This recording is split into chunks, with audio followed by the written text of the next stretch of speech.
introduce after. It's okay. Thanks. I like yours too. Thank you. Hello, you gorgeous individuals. It's Cobb here, and today I'm here with Christine. Hi. AKA Poland Banana Books. I'm AKA Christine. Extine May. So today is officially the day Christine is a published author. Yeah, she has her event here where I am, so I was like, you know, let's talk about it. Let's talk about the book, because I got an arc of it that I read and I loved. Thank you. And, you know, I have like 20 arcs to read in May, so I couldn't do a review, so I was like, I should chat about it with the author herself. So yeah, why don't you start by just giving us your pitch For the book? for the book, yeah. Okay. Yeah. So this is a story about Shane. She's 20 years old and she's having a really rough time in college. She hasn't made any friends. She's going home every weekend and she's just like really sad. It's come to a point where she needs to make a change and she's just so desperate for something to change that she goes for it, even though she'd usually be really scared to go someplace by herself. So she joins a study abroad program in London, and it's a study abroad program that's actually not relevant to her major, so the credits aren't going towards her major, but she doesn't tell her parents that. And we kind of unfold from there. It's like, will Shane make friends? Will Shane find love? Will Shane's parents get mad at her? I have trouble doing a summary because I hate spoilers, and I Yeah. hate saying literally anything. Like, you can read it and you can know. Yeah, you're like, read it yourself and then find out. So you've definitely had a very unique journey going from a booktuber to a writer, and especially filming your writing process for the entire internet to see. So how do you think that has impacted your writing journey? So I don't feel like it's impacted it so much, the actual writing. It's more like my ability to like vent and discuss things with people. So normally I feel like I'd be kind of all in my own head, but since I'm venting over the internet, I have all these people to talk to about all these things I'm going throughout the book process, and it's so nice to be able to chat with this amount of people and hear so many different people's journeys and so many different people's advice about like every issue that I had, you know, like, oh, I went through that too, and this helped and this helped and this helped, and it was really, really great. And it also acted as a motivator in those times where I was feeling, you know, this is really hard and like, oh, I don't know if I'm gonna get through this writer's block. Like, I always have these really amazing supportive comments that just make you kind of get up and keep going. I know you did study abroad in London yourself Yes, I when did. you were in college, and you mentioned in your author's note that this was kind of influenced by your personal life, and I think readers who've watched your booktube channel can gather that. But, you know, how did you find the balance between this is inspired by me, but also this is a fiction book? Yeah, so I knew it was always going to be like very fiction. Well, again, it's like your life doesn't make narrative sense. Like, like as in the Crazy Ex-Girlfriend song. Do you watch Crazy Ex-Girlfriend? I don't. Okay, well, it's a great song. But I knew that there were a lot of people, like being in the YouTube bubble for 10 years, I've met so many amazing young people who I see like myself in and see all my own insecurities in. And I'd never read a book, like back then I wanted to read a book with someone who was like me, like having those same like anxieties, because everyone was like 16 and I was 20 and I felt like such a fail at life. And it was just something that I always wanted, and the closest I came to it was Fangirl, but I read that like 3 years too late. But it was still wonderful. But when I was in this like really dark headspace, when I was like 19, 20, this is the book that I wanted and needed to see. Like someone still just not feeling like an adult yet when they were 20, and still like not knowing who they were and not being comfortable with themselves. And so I wanted to write that so that other people who are going through the same thing would be able to know that like they're not alone. Because when you're that age and you don't know anyone like yourself, and you're anxious and you don't have a boyfriend and you don't have friends, and you're just like, I'm the only person like this, and you get so in your head about it.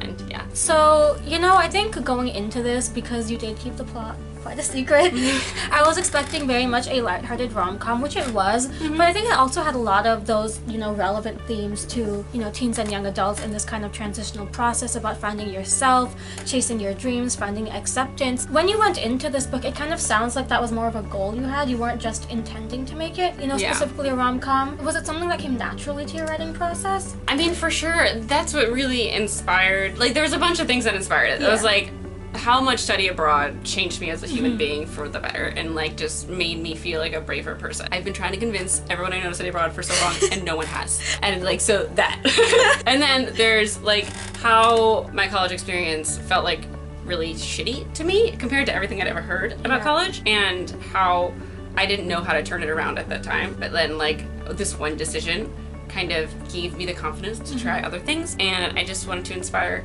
other people to, you know, do the thing that might be scary, but it might change your life in the most wonderful way. And I think similarly also, you kind of talked about the balance between personal life and fiction, but in terms of the themes you were exploring versus just the lighthearted fluffiness of the rom-com, how did you balance that part? So I feel like that part came more naturally. Like, I just love making like comedy stuff. Yeah. So whatever I do, I feel like that ends up being injected into it. Definitely like the more emotional parts of the book are always hardest for me to write because I was like, this is sad. If you've watched my channel, I kind of avoid sad books if I can. Like I read the occasional sad book and it's a nice refresh and it's emotional, but I like the lighthearted end of things. So again, you kind of talked about in your writing journey about how many different drafts you went through. And you know, I've kind of tried to avoid talking about plot as much as possible since I don't want to spoil anyone. But was there anything that's not really spoilery that you can share that totally changed throughout your drafts that was like completely unplanned? Well, after draft 2, I knew like I needed like a big change, but I couldn't tell what it was. Like she's a med student, but I didn't have her as a med student at that time. And it completely like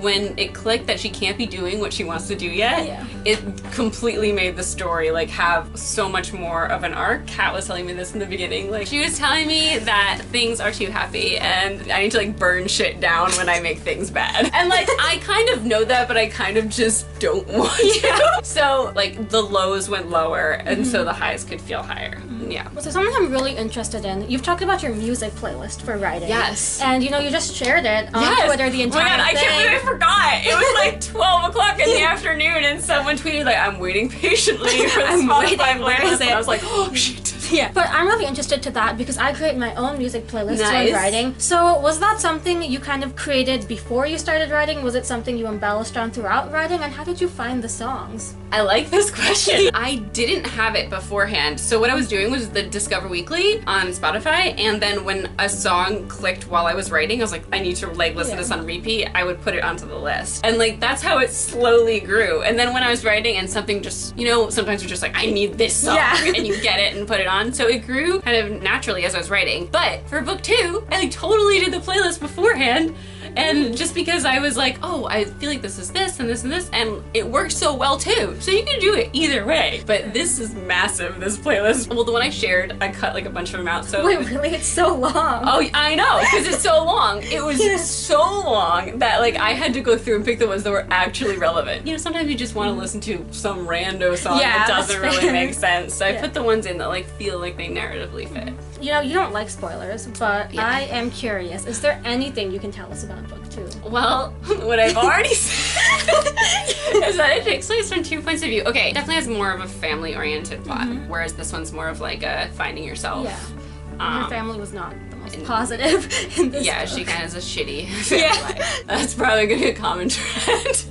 But yeah, so the next book is more family oriented. There's going to be like love lines running through, and I'm excited because I get to do 2 points of view, so it's like 2 different storylines going. Yeah, it's a little darker. It's much darker, I feel like, but it's, when you read it, you'll be like, it's a little darker. Like, I don't think I was so dark. But it's definitely more intense in terms of just like what's going on. This feels very lighthearted. Yeah. And finally, what advice do you have to, you know, writers who are working on their own work?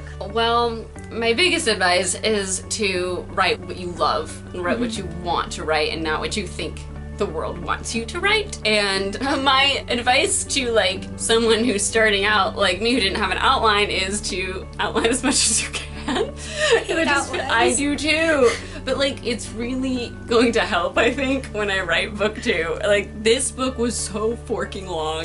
I don't know if you remember, it was like 140,000 words. Like what the fork? I just like, what was I doing? Insanity. I can't believe like I wrote every day for like 6 months to get a 140,000 word draft. And it's just like, I was done a long time ago if I didn't put all this extraneous stuff in it. Well, that was my last question. Well, thank you so much. Thank you for being on my channel. Thanks for being like my first official author interview. This is so cool. So Again But Better is out now. It is. Yes. So I'll leave links to where you can get this book, to where you can follow Christine on all the social media and her YouTube channel, to follow it all.